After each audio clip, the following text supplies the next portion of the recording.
Well, hello, welcome, good morning, good afternoon, good evening, good middle of the night if you're a night owl. I'm Dr. Cheryl Fraser. We're here in beautiful Vancouver Island. Got a couple of my sidekicks hanging with me, and we're filming today for you a Summer of Love video love bite where I'm going to answer some questions on what I call intimacy. Intimacy is one of the three key things great couples learn to become excellent at. And by the word intimacy here, I don't mean a euphemism for sex. I mean communication, conflict resolution. How do you stay close? How do you keep interested in each other? And I'm going to answer a beautiful question from Linda, but I also wanted to give a shout out to Craig. There's so many of you that send in great questions. Click below and you can learn how to send your own question for these summer Q&As. But Craig also said, we met at the relationship trip with Tony Robbins in Hawaii. Oh, cool. I taught there last fall.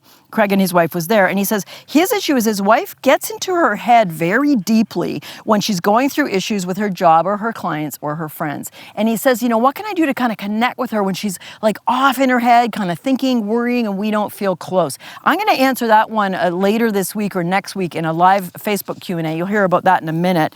But I wanted to give one aspect of intimacy is you seem distant, you seem disconnected. What can I do to re-enroll you in feeling connected to me? But I want to tell you about a beautiful love story that Linda is having. And her question about how can you keep intimacy alive long distance? You're going to hear this as real long distance. And for that matter, how can you keep it alive if you both live in the same house, but you both work super hard and you don't see each other for as many hours a day or a week as you'd like? Linda says, oh, she's so sweet. I had a wonderful day today as I've come across you and your work, meaning me, on one of my regular podcasts, and now I can't get enough of you. Thank you, sweetheart. She says, I've just left Italy and my beloved to return home to Australia. That's long distance. She says, I've been single for 14 years. I met this beautiful man when I got the dream job of caretaking a villa in Tuscany. Hello, we want Linda's life. Nearly 2 years ago. After 2 months, I returned home to Australia. They stayed in touch, she went back, and they just had 5 months of the most erotic, beautiful love affair. Our friendship developed into something very special, culminating in the most wonderful 2 weeks quarantining together in isolation in a lockdown at the villa. Never experienced such amazing sex, intimacy, connection, and fun. I thought this was not possible for me anymore at 50 years old. Now, I do not want to lose this incredible feeling, but we're separated. Italy, Australia. And the possibility of seeing each other anytime soon because of lockdowns is highly unlikely. We video call each other almost every day. Check, first thing I would have recommended. But what can we do to keep intimacy, thrill, and sensuality alive? Do you have any suggestions? Oh, do I ever?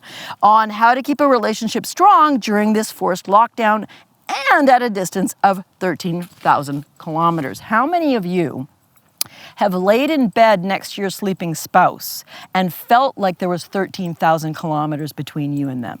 I know I have. When the intimacy isn't being kept alive, the closeness, the connection, the sense your sweetheart knows what's going on for you, you can feel incredibly distant when there's only an inch or a centimeter separating you from them. So, okay, Linda and all of us. Here is something one of my friends is doing. They've been separated from their beloved due to pandemic for 6 months. One of them lives in Canada, one of them lives in Colombia. Here's what they're doing. Not only do they video call, talk about their days, and make sure they know what's going on for each other, they have picked a show, Star Trek The Next Generation.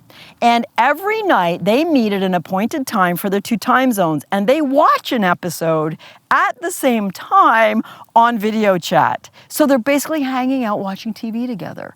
That's in addition to talking about their days. That's in addition, none of my business, but a little bit of sexy talk, maybe a little, eroticism, long distance. What is the take-home message here to Linda and all of us? Effort. Cultivating connection, that loving feeling, feeling close to you takes effort. Oh my goodness. It breaks my heart and it frustrates me how many of you are writing in, how many people I see in my courses, my online program, upstairs in my private practice office, how many couples are not spending quality time and cultivating intimacy. One word, it takes effort. If you're sitting around saying, oh, I wish I felt closer, she doesn't really understand me, they never seem interested in my day, my heart's like, It's like breaking into little mushy yuck pieces right now because it's fixable, people. Intimacy is a teachable skill. It's a cultivatable skill. Keep watching these Love Bites. Join me on the live Facebook Q&As where I'm going to dive deeper into this. And I'm going to have some incredible stuff for you coming this fall where I can take you on a tremendous journey through intimacy, thrill, and sensuality, the 3 keys great couples have. Next week's video, I'm going to dive into thrill, but what can you do right now to work on your intimacy? Click below, look below, get the info, because every week through this Summer of Love second half, chapter 2, I'm going to show up live on Facebook and answer many more of the questions. I've got sheaves of them. And also, you can show up and ask me your questions there on Facebook. Why? Because the one-to-one is what I relish. I want to be able to get to know you, your relationship, what's working, what's not, giving you specific information which will help hundreds, if not thousands of other couples, because a lot of our problems are not unique. See you next week. We're going to talk about thrill, the second of the 3 key things, the first being emotional intimacy, communication, whether you're in the same room or 13,000 kilometers away from each other. We, whoever shows up, will see you next week.